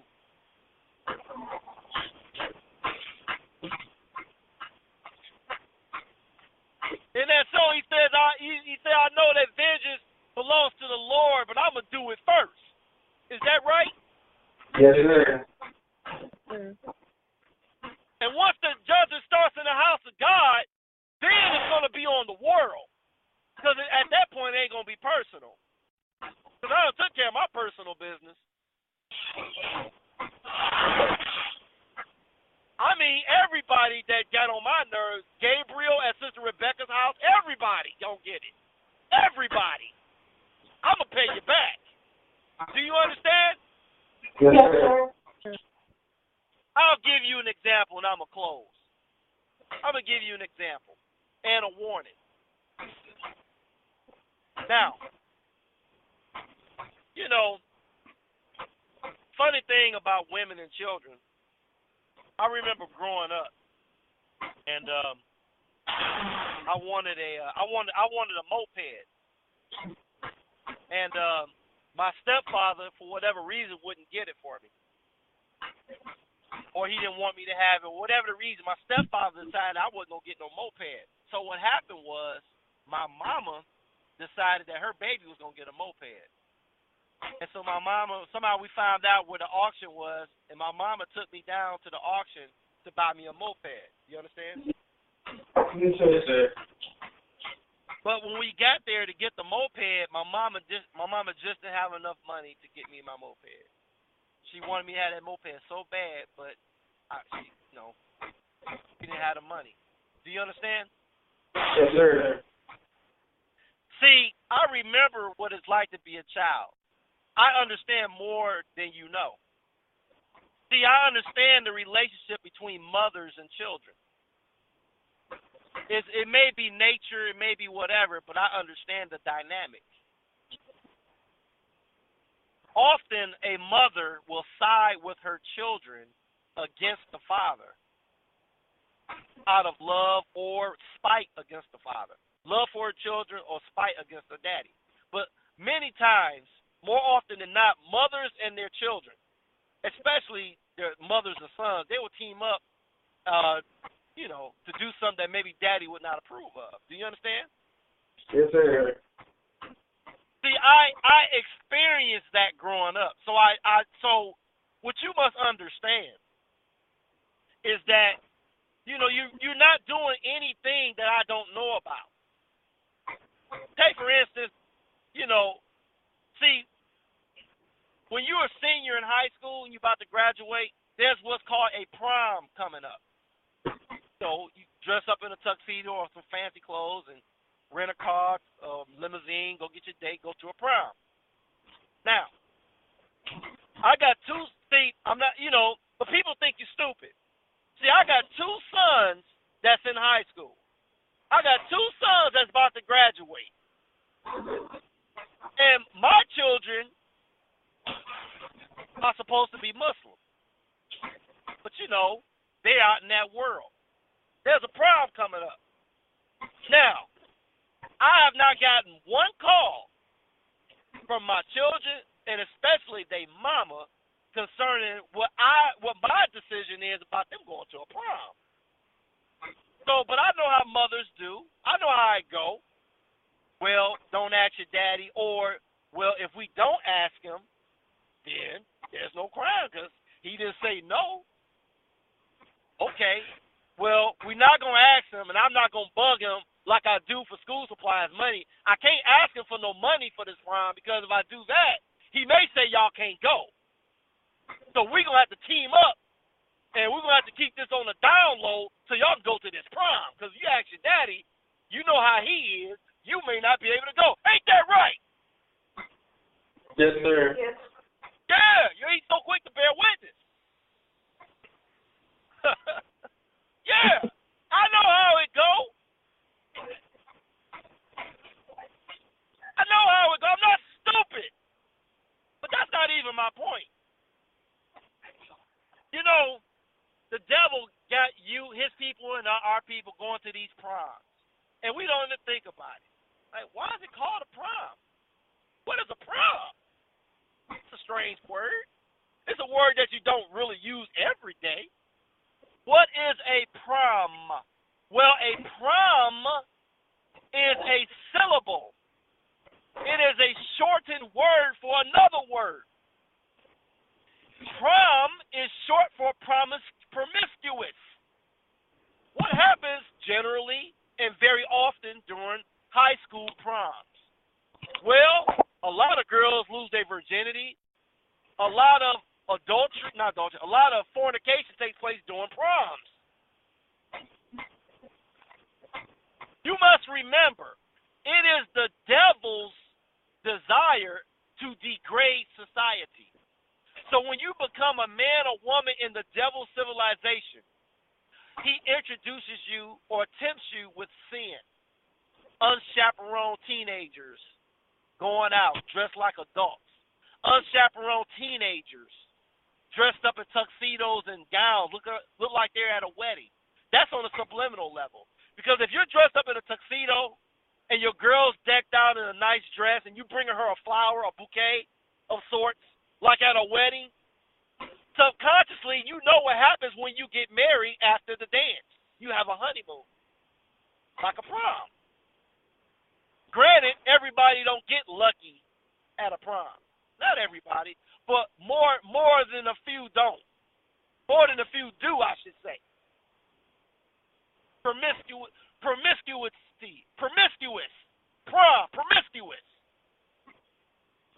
The devil can't rule over you unless you are a servant of sin. Understand, I'm a little more knowledgeable than you think. Now, am I going to give an order, or am I going to call and investigate whether or not my sons are going to the prom? And no, I'm not. They're not going to get a phone call from me about a prom, and you going to a prom. I don't want you. That conversation is not going to take place. And I'm going to tell you why. Because I'm Muslim, and I'm raising Muslim children.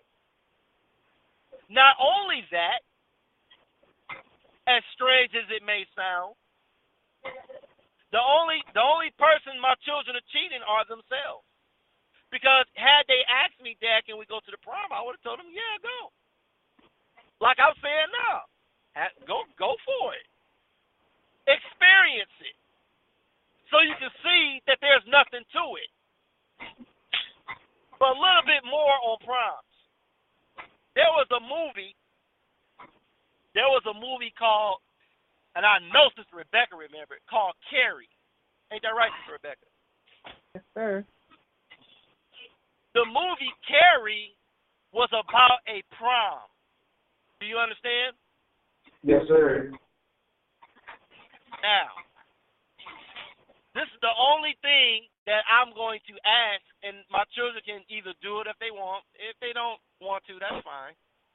But before my children go to the prom, I'm going to encourage them to watch the movie Carrie. And not watch it so they don't go to the prom. I just want them to watch the movie. So I'm about to teach on the movie right now. And it's right in line with what I taught on already. The movie Carrie is about, I think it was made in 77, 76, in the 70s. I ain't talking about the new version, I'm talking about the old classic. In the movie Carrie, the girl, was a girl that had psychic powers. Do you understand? Yes, sir. She had occult powers, and she was studying the occult. And she was very strange and a social outcast at her high school. Ain't that right, Sister Rebecca? Yes, sir. Long story short, Carrie did not have a date for the prom. So what happened was some girls at the high school that did not like Carrie set her up. One of the girls had a very cute boyfriend, and she told her boyfriend that for whatever reason she don't want to go to the prom, but she told her boyfriend to take Carrie instead because they had something planned for Carrie. So the boyfriend took Carrie to the prom, and what happened at the prom,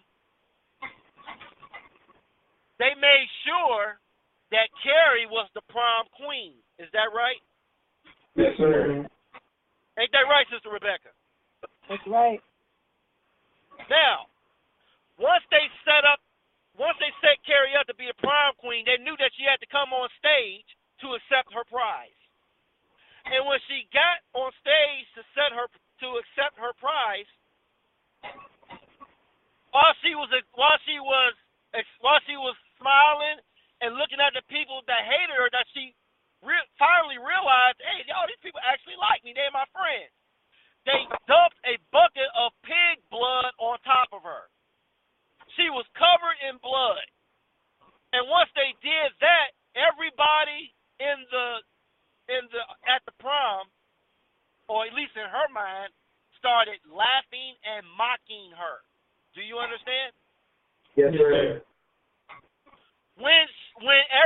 So Carrie suffered. She suffered all throughout high school.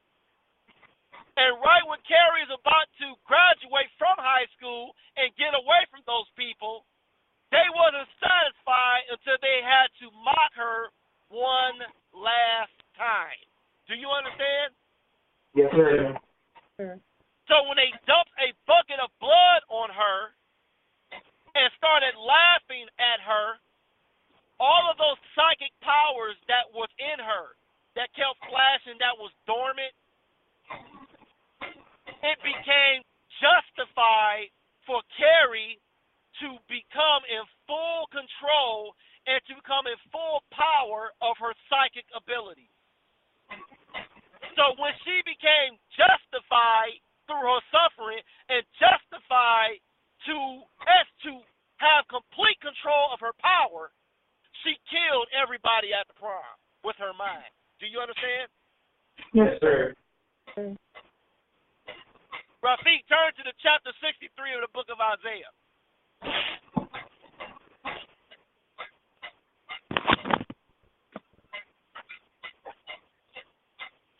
Got it. Read the first 4 verses. Who is this that cometh from Edom with dyed garments from Basra? This that is glorious in his apparel, traveling in the greatness of his strength.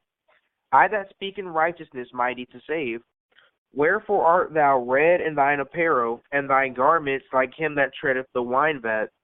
I have trodden the winepress alone, and of the people there was none with me, for I will tread them in mine anger, and trample them in my fury, and their blood shall be sprinkled upon my garments, and I will stain all my raiment. For the day of vengeance is in mine heart, and the year of my redeemed is come. So the movie Carrie is a metaphor of this chapter of the Bible.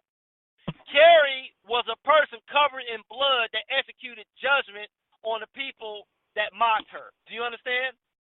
Yes, sir. In the Bible, the Son of Man is covered in blood, and he executes judgment upon God's enemies. Do you understand? Yes, sir. Yes, sir. Now, this is what's going to take place. Like I said, my cubs can get away with things that other people can't with. Do you understand? Yes, sir.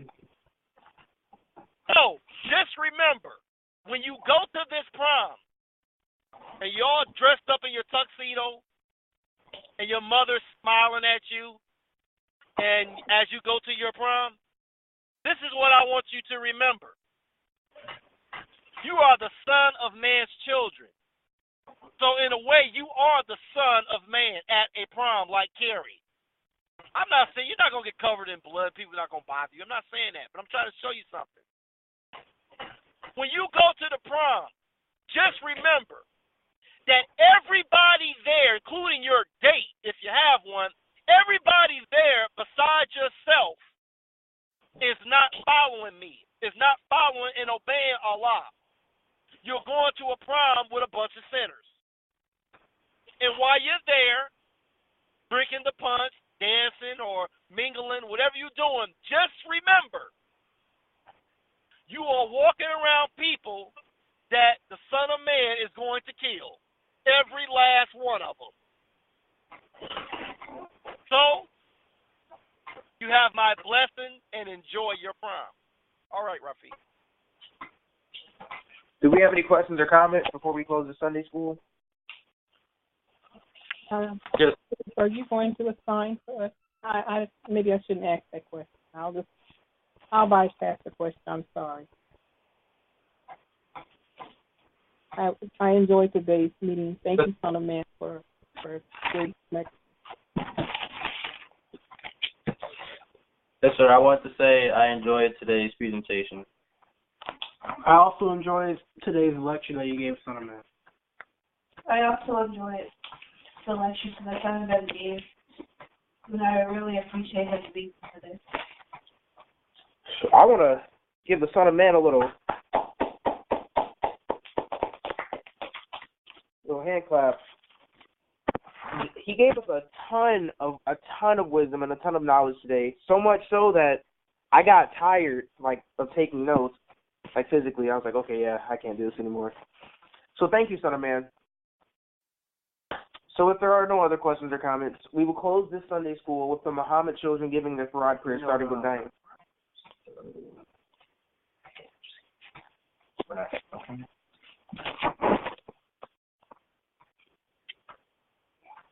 Oh, Dad. No. Excuse me, Son of Man. Yes. Would you like us to recite the Yaqub's prayer to Master Prophet Muhammad? Yeah, I think what we'll do, we can open the meeting. Well, y'all haven't did it yet. Let's see. Yeah, y'all didn't. Okay, you don't have to do the Farad prayer. I want it because I know you know that. I want to hear everyone recite the meditation to Master Prophet Muhammad. Has everyone memorized it? Is there anyone in here that has not memorized it? No, sir. No, sir. No. All right. Well, so to end the meeting, you can recite the meditation, and we'll have Rafiq have Amaria and Sister Rebecca do that first. Then y'all do it in the meeting. Yes, sir. So we'll end this Sunday school with Sister Rebecca saying her meditation, followed by Amaria, and then the other boys.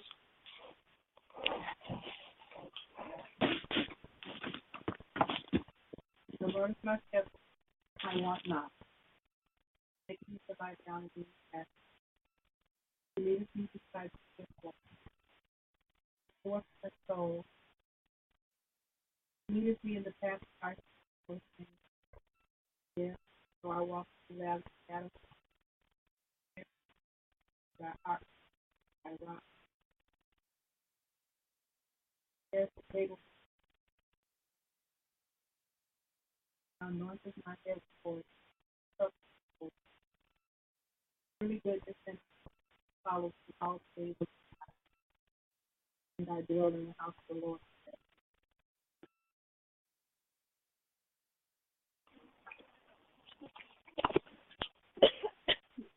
The Lord is my shepherd, I want not. He maketh me lie down in green pastures. He leadeth me beside the still waters. He restoreth my soul. He leadeth me in the paths of righteousness for his name's sake. Yea, though I walk through the valley of the shadow of death, I fear no evil, for thou art with me. Thy rod and thy staff, they comfort me. Thou preparest the table before me in the presence of mine enemies. Thou anointest my head with oil, my cup runneth over. Surely goodness and mercy follow me all the days of my life, and I dwell in the house of the Lord forever. The Lord is my shepherd, I want not. He maketh me to lie down in green pastures. He leadeth me beside the still waters. He restoreth my soul. He leadeth me in the paths of righteousness for his name's sake. Yea, though I walk through the valley of the shadow of death, I fear no evil, for thou art with me. Thy rod and thy staff, they comfort me. Thou preparest a table before me in the presence of mine enemies. Thou anointest my head with oil, my cup runneth over. Surely goodness and mercy follow me all the days of my life, and I dwell in the house of the Lord forever. Amen. The Lord is my shepherd, I want not. He maketh me to lie down in green pastures. He leadeth me beside the still waters. He restoreth my soul. He leadeth me in the paths of righteousness for his name's sake. Yea, though I walk through the valley of the shadow of death, I fear no evil, for thou art with me. Thy rod and thy staff, they comfort me. Thou preparest a table before me in the presence of mine enemies. Thou anointest my head with oil, my cup runneth over. Surely goodness and mercy follow me all the days of my life, and I dwell in the house of the Lord forever. Amen. The Lord is my shepherd, I want not. He maketh me lie down in green pastures. He leadeth me beside the still waters. He restoreth my soul. He leadeth me in the path of righteousness for his name's sake. Yea, though I walk through the valley of the shadow of death, I fear no evil. For thou art with me. Thy rod and thy staff, they comfort me. Thou preparest a table before me in the presence of mine enemies. Thou anointest my head with oil, my cup runneth over. Surely goodness and mercy follow me all the days of my life, and I dwell in the house of the Lord forever. Amen. In the name of Allah, who appeared and is in the person of Master Farad Muhammad, Assalamu alaikum. Wa alaikum salam.